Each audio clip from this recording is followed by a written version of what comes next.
Olá, muito boa noite para você. Está começando o programa Jogo Aberto pela TV Tarobá de Londrina para toda a região metropolitana e também ao vivo no Facebook da TV Tarobá Londrina. Você que curtiu a nossa página já recebeu aí a notificação.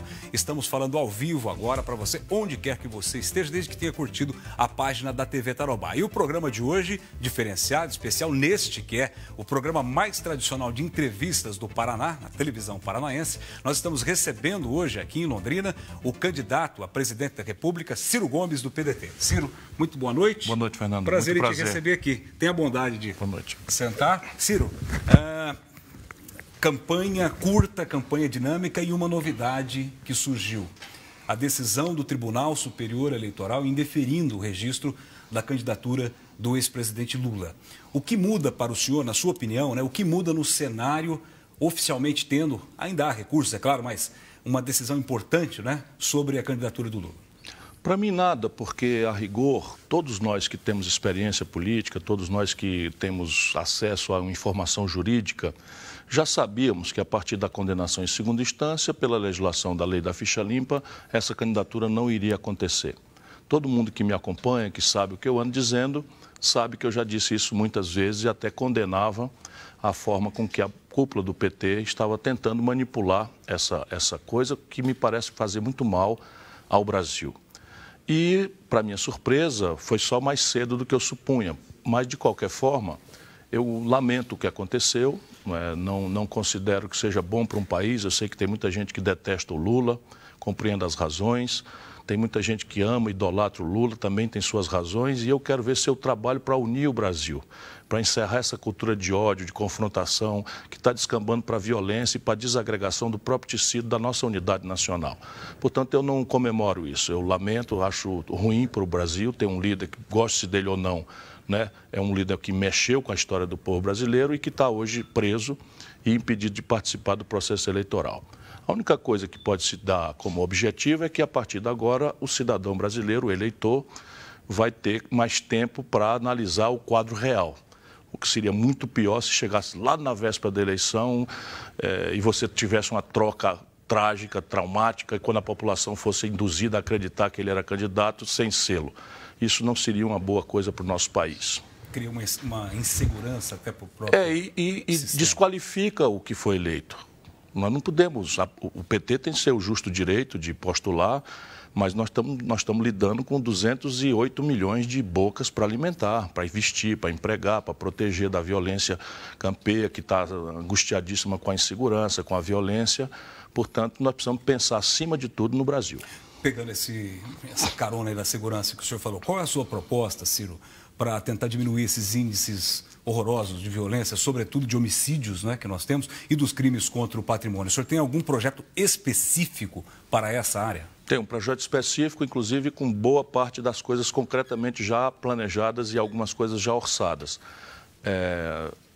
Eu quero criar um sistema único de segurança pública, a parte legal até já foi adiantada recentemente pelo Congresso, mas não adianta nada você fazer uma lei sem orçamento, sem planejamento, sem objetividade para transformar isso. Eu chego no governo, se for essa honra que tocar a mim pela bênção de Deus e a força do povo brasileiro, vou trabalhar essa questão lá nas primeiras horas. Então, a ideia é criar um sistema único de saúde que puxe para a responsabilidade do governo federal, desde a investigação, passando pelo julgamento até a segregação prisional, as prisões, a responsabilidade pelo enfrentamento do crime organizado, ou seja, o narcotráfico, as facções criminosas, o crime do colarinho branco contra a administração pública, a corrupção, lavagem de dinheiro, que é crime conexo a esses outros tantos, e a corrupção das estruturas policiais. Então, isso nós vamos tirar dos estados em consequência desse sistema único e, mudando a lei, trazer tudo isso para a responsabilidade federal. O orçamento da Senasp, que é a Secretaria Nacional de Segurança Pública, será bastante aumentado, não é? E ele será disponibilizado para os estados, não incondicionalmente, nem por clientelismo ou prestígio de ninguém.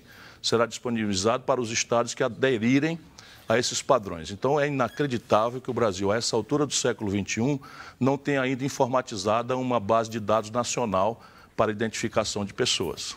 Isso é uma coisa que vai ter que ser feita imediatamente. Porque a partir daí, você com a ferramentaria nova que a tecnologia permite, né, com serviços de inteligência, unificando as inteligências da Polícia Federal, das polícias estaduais, civis e militares que não se comunicam, com as inteligências dos serviços militares brasileiros, das agências militares e da ABIN, você tem uma condição de fazer, com a ferramentaria tecnológica, reconhecimento facial, por exemplo. Sim. Então, você passa num fotossensor, hoje é só para cobrar multa do povo, mas você pode identificar um criminoso. Numa câmera integrada dentro de um ônibus, você pode identificar um criminoso. E, em vez de aparato, né, de perseguir pessoas a pretexto de pegar um bandido no meio da favela, você humilhar populares, trabalhadores, que a maioria esmagadora é de gente honesta que está sofrendo com medo, você vai cirurgicamente, ou seja, formação de inteligência e tecnologia serão as bases desse novo sistema. Muito bem. Candidato, como tem gente falando aí que deixar a polícia mais bem armada do que o bandido é uma tese. A sua tese vai mais na linha da inteligência, da tecnologia, né? Só que isso é muito caro, não é, Ciro? Tem alguma brecha ali que possa aumentar recurso do orçamento para isso? Tem sim, e talvez tenhamos oportunidade nessa entrevista, se você me permitir, de discutir essa coisa chata de dizer de onde é que vem o dinheiro. Talvez eu seja o diferencial meu em relação aos meus ilustres opositores, é que eu tenho uma vivência, fui ministro da Fazenda, ajudei a fazer o real, fui governador de um estado, o melhor avaliado do país, fui governador da 5ª cidade, prefeito, melhor avaliado do país, e eu não falo isso para me autoelogiar, apenas estou apresentando o meu currículo para muitos brasileiros que não me conhecem ainda. Mas vai aumentar imposto, né? Vou aumentar, sim, para algumas categorias e queremos conversar sobre isso. Os de cima, os ricos no Brasil, não pagam imposto. Estou falando de rico mesmo, né? De classe média, que tem patrimônio até R$2 milhões, isso não tem mais nada o que dar, já está dando até demais, porque não tem nada de volta. Não é? Mas para cima de 2 milhões eu tenho duas propostas. Uma é a tributação sobre lucros e dividendos empresariais, que o mundo inteiro cobra, menos o Brasil e a Estônia. E outra é uma tributação mais progressiva, acima de R$2 milhões, para as heranças grandes. O Brasil cobra 4%, enquanto os americanos, que são um país capitalista, cobram 29%. Só para você ter uma ideia. E eu quero passar um pente fino nas dispensas de imposto também que se deram de forma clientelista, fisiológica e muitas vezes corrupta. Não é?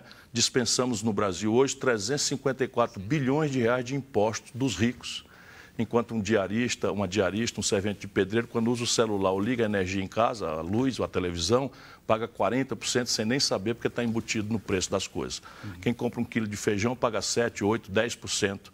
Tamanha a injustiça na tributária brasileira. Mas, enfim, voltando ao que nós estávamos dizendo, eu tenho toda uma proposta de dizer de onde é que vem o dinheiro, né, para resolver essas questões, mas o fundamental aqui é a consciência do que fazer, porque o Brasil é um país riquíssimo.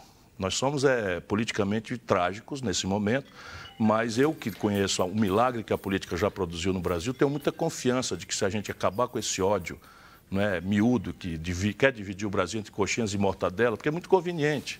PSDB e PT de São Paulo se agarram brigando e fica eternamente no poder. Faz 24 anos que o PSDB manda em São Paulo e fazia, até o golpe contra a Dilma, fazia 16 anos que o PT mandava no Brasil. E, evidentemente, essa briga produziu coisas boas, por um certo lado, mas produziu coisas muito ruins que não dá mais para continuar. E redução, Ciro, por exemplo, de determinados impostos? Assim, toda a tributação sobre o consumo, a tributação indireta, toda a tributação sobre bens de capital, que são as máquinas, equipamentos que as empresas compram para estimular a produtividade, serão isentos no meu governo. Não na questão do consumo, porque não pode isentar de uma vez por todas, mas eu pretendo criar, estou feliz porque os meus ilustres opositores estão imitando, mas é literatura. Eu já escrevi um livro em 1994, 5, defendendo com detalhes, e sigo sendo comovidamente convencido de que isso é necessário, você criar um único imposto sobre valor agregado que mata o ICMS, mata o IPI, mata o contribuição social sobre o lucro líquido, mata o ISS e mata o PIS/COFINS. Então, com um tributo só, muito mais simples. Por que nunca se prosperou com essa ideia? Porque os políticos do PSDB de São Paulo sempre foram contra. E eu até compreendo por que são contra, e na minha proposta eu proponho uma solução para isso. Qual é a razão deles serem contra? É que o Brasil adotou um sistema que nenhum lugar do mundo mais tem, que é a tributação com crédito na origem. Então, São Paulo é a grande indústria brasileira. Quando você liga uma televisão em Guarapuava, o estado do Paraná está se industrializando, mas ainda é muito longe o padrão de São Paulo. Então, quando você liga uma TV em Guarapuava, em Cascavel, o crédito vai acabar parando em São Paulo. De maneira que se você cobrar o IVA, que é esse Imposto sobre o Valor Agregado, ele é no destino. E aí São Paulo perde dinheiro e por isso os políticos lá sempre foram contra. E hoje surpreende que o Alckmin, precisando de voto, está prometendo isso. Nada ruim. Mas assim, eu tenho esse compromisso antigo, mas eu tenho também como fazer a transição para que os estados industriais não percam abruptamente essa receita. A alíquota do imposto de renda, o senhor pretende mexer na tabela? Pretendo mexer na ponta de cima e na ponta de baixo. Já fiz isso com o ministro da Fazenda. Então, veja, não é razoável que uma pessoa que ganha R$ 2.049 pague 15% de imposto de renda. E uma pessoa que ganha R$ 1 bilhão, e alguém pode achar exagerado eu dizer isso, mas hoje o Banco Itaú distribuiu para 4 famílias, hoje não, esses dias o Banco Itaú distribuiu para 4 famílias R$ 9 bilhões e não pagou nem um centavo de imposto. Então, no meu governo, se eu tiver a honra de servir esse país, eu vou aumentar o imposto para uma alíquota de 35% para grandes riquezas e vou criar uma alíquota menor, né, de 10% para os salários da classe média até 4, 5 salários mínimos. E vou atualizar no máximo que eu puder a tabela do imposto de renda que está congelada durante todos os governos do PT. Isso não pode impactar no orçamento e trazer problema depois para pagar as contas? Pode, e você tem que fazer as duas coisas juntas. Lembra que eu estou falando que eu vou botar uma tributação mais progressiva sobre heranças, lucros, dividendos e sobre as grandes ganhos de capital que não são tributados hoje, senão na conta de 27,5%, que é o que se cobra da classe média. Isso aqui de cima mais que compensa a perda que eu tenho aqui embaixo. A primeira pergunta que me fizeram para eu repassar ao senhor, quando souberam que o senhor viria para cá, é como tirar o nome do povo, não é, da Serasa. E aí as pessoas perguntam, Fernando, mas pergunte para ele de onde vai vir essa condição, sob o ponto de vista jurídico, sob o ponto de vista legal, sob o ponto de vista financeiro, quem é que vai bancar isso? Porque se alguém vai tirar, quer dizer, vai criar uma nova dívida, refinanciar, qual que é exatamente essa proposta? Como que se chama esse projeto? Chama Nome Limpo. Nome Limpo. Projeto, qual é a câmera que eu falo? Pode falar aqui. Mal educadamente, olhando para as pessoas, né, você me testemunhando. Escuta aqui, meu irmão, minha irmã brasileiros. O Brasil, nos últimos 3 governos, dispensou 354 bilhões de reais, com B de bola, dos ricos, num negócio chamado Refis, que é refinanciamento das dívidas tributárias e previdenciárias do empresário e do rico com o fisco, que beneficia 5 de cada 100 empresários. 95 pagam em dia, direitinho e tal, e aqueles que não pagam, 5 em cada 100 têm esse prêmio. Aí não pagam de novo o refis, aí fazem outro. São 354 bilhões de reais em 3 governos.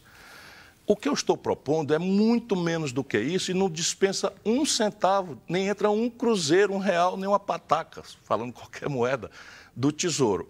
E isso não é uma coisa que eu estou propondo isolado, porque eu sou bonzinho. Eu estou estudando como reativar a economia brasileira.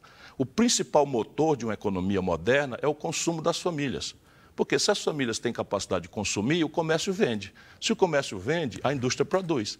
Se a indústria produz e o comércio vende, os empregos aparecem e o governo arrecada mais imposto e aí a roda da economia gira. E se a roda da economia gira, tudo melhora e os empregos aparecem.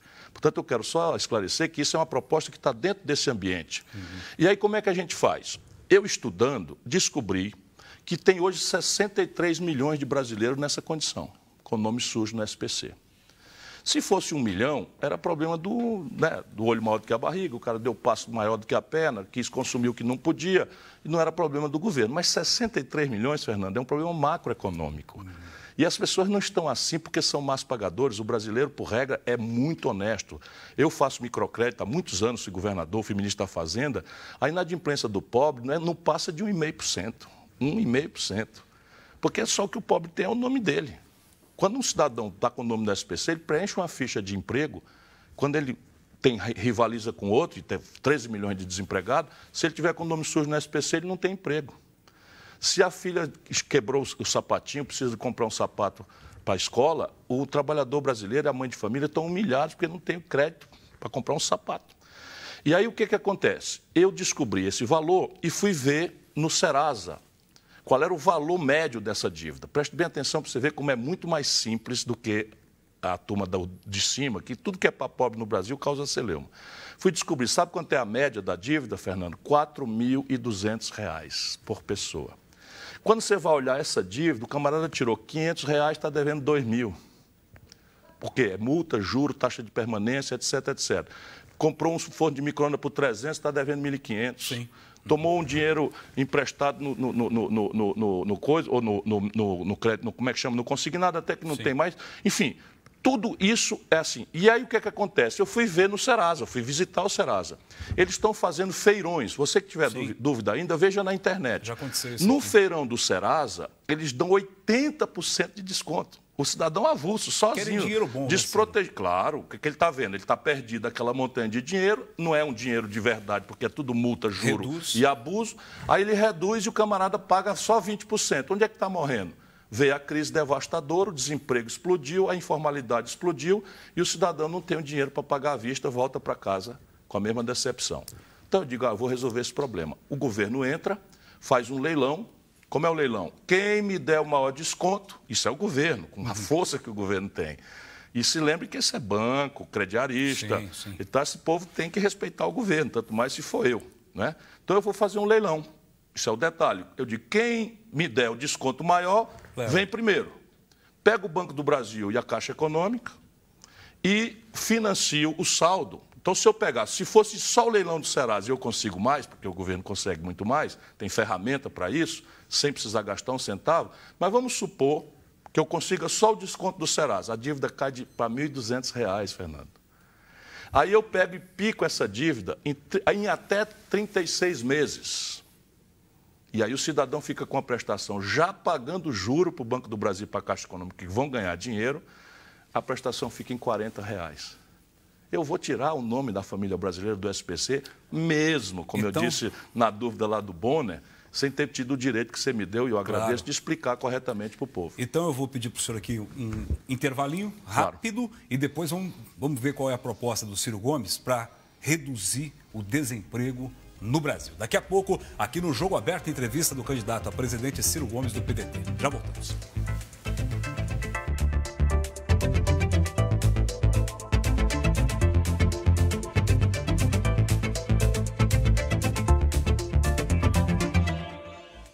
Sou o Sargento Fontana, 45 anos, 25 anos de experiência em segurança e graduado em gestão pública.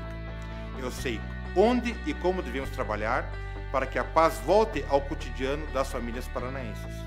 Esse é o compromisso que assumo com você e com os profissionais de segurança e com o nosso Estado. Preciso do seu voto de confiança. Sargento Fontana, 33190. É segurança no voto. Unidos pelo Paraná.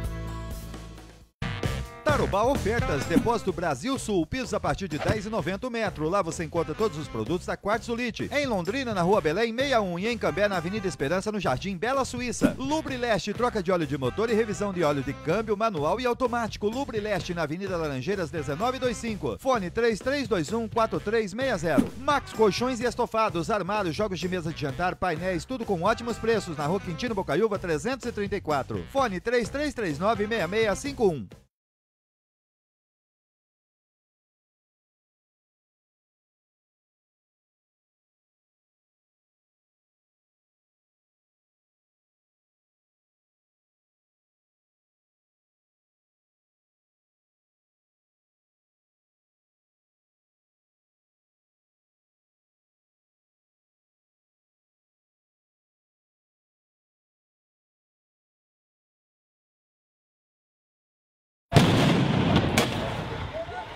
Palácio Iguaçu. As salas de Beto Richa e Cida eram aqui. Em frente, foi o massacre dos professores. Em outro prédio, bem perto, a Secretaria de Segurança e outra secretaria, a de Ratinho Júnior. Na praça, 213 feridos pelas bombas e tiros do governo. Essa foi uma das maiores vergonhas que o Paraná já passou na sua história. Vamos juntos devolver a dignidade aos nossos professores.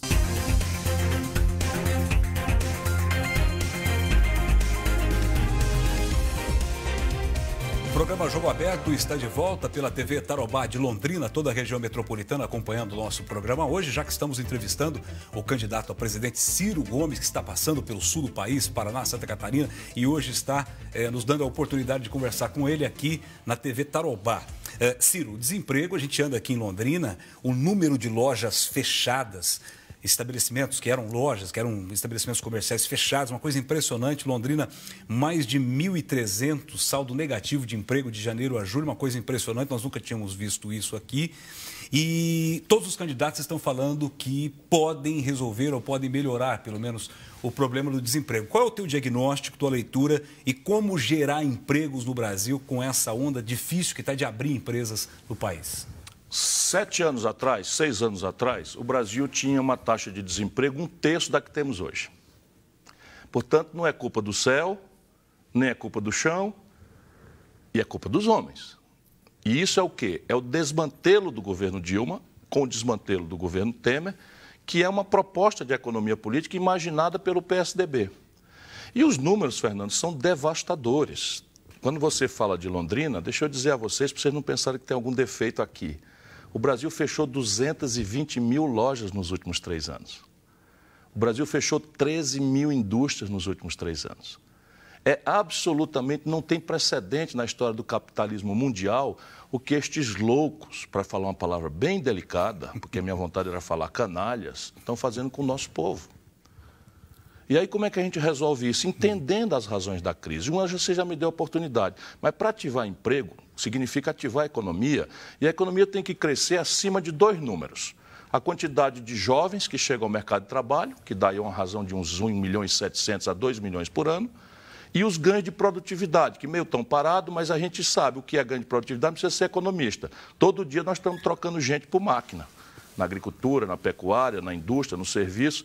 Então, se você não crescer, e a conta aqui, que é o objeto do meu plano de governo, é alcançar um crescimento de 5 pontos. Com 5 pontos, você fala em emprego acima e atacando o estoque, resolvendo o problema da chegada do novo e atacando uma parte do estoque.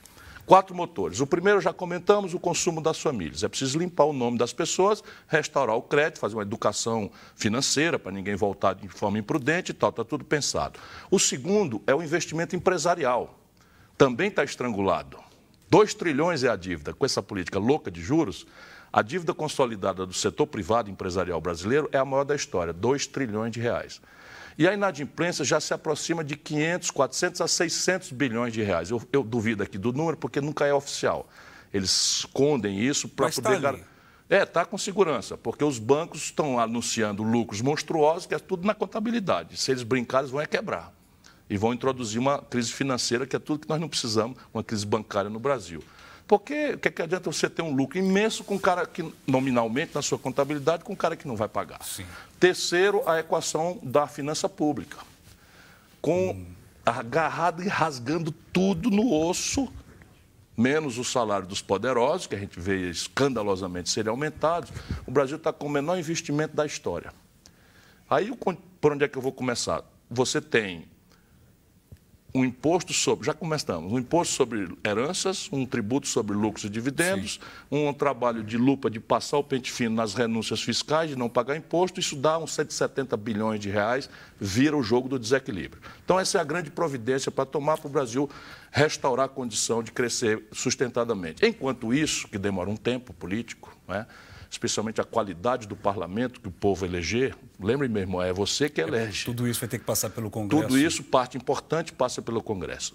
Então, o que é que eu estou pensando em fazer? Eu mapeei 7.200 obras paradas no Brasil. 40 mil obras do Minha Casa Minha Vida. Obras de saneamento básico, ponte, porto, aeroporto, estrada de ferro, ponte começada e não terminada, 7.200 obras. Essas obras eu posso retomar com certa velocidade, porque se elas estão paradas, elas começaram. Se elas começaram, já tem projeto, já foram licitadas, já tem, vamos dizer, licença ambiental, esse aparato todo. Então, o que está atrapalhando aí é outro tipo de coisa. É um inferno de Ministério Público, de Tribunal de Contas, e a pretexto de corrigir mal feito, para a obra, que é o pior dos prejuízos. Sim. Você tem que punir o ladrão, o bandido, mas não pode prejudicar a obra. Aqui eu posso prometer, com muito pé no chão, criar 2 milhões de empregos no primeiro ano. Ciro, como o senhor disse, o senhor foi ministro da Fazenda e sabe que tem uma equação aí, quando você estimula o consumo, naturalmente tirando dívida, você pode dar uma espetada na inflação. O desafio de consumo consciente, como o senhor disse, etc., mas sem perder a meta. E eu perguntaria mais, o senhor já teria uma expectativa, claro que isso é muito dinâmico, não dá para fazer futurologia, mas uma inflação razoável na tua visão de A inflação boa é a que se aproxime de zero. desculpa, eu fui ministro da Fazenda e entreguei uma inflação próxima de zero, com o país crescendo a 5,7%, com desemprego a 4%. Isso no governo Itamar, muitos jovens não tinham nascido. Enfim, eu só voltei à política depois de ter, enfim, resolvido me afastar, virei executivo da iniciativa privada, um super salário, enfim, sou tranquilo, nunca respondi por nenhum mal feito na vida, porque eu vi o país, né, ser destruído e minha vocação é o Brasil. E me apresento hoje, a última eleição que eu disputei foi em 2006, né? Me apresento hoje não como um novo, porque eu tenho já 60 anos, mas com um projeto novo para o Brasil, que eu amadureci muito na academia, na iniciativa privada, andando por aí afora, estive em Harvard, estive em várias universidades do mundo, falando sobre modelo de economia política. Eu estou convencido de que o Brasil pode mudar. É falsa, meu caro Fernando, a ideia de que se a gente descomprimir a atividade econômica, a inflação volta. Por quê? Porque, nesse momento, o Brasil tem 1/3 da capacidade instalada da nossa base produtiva ociosos.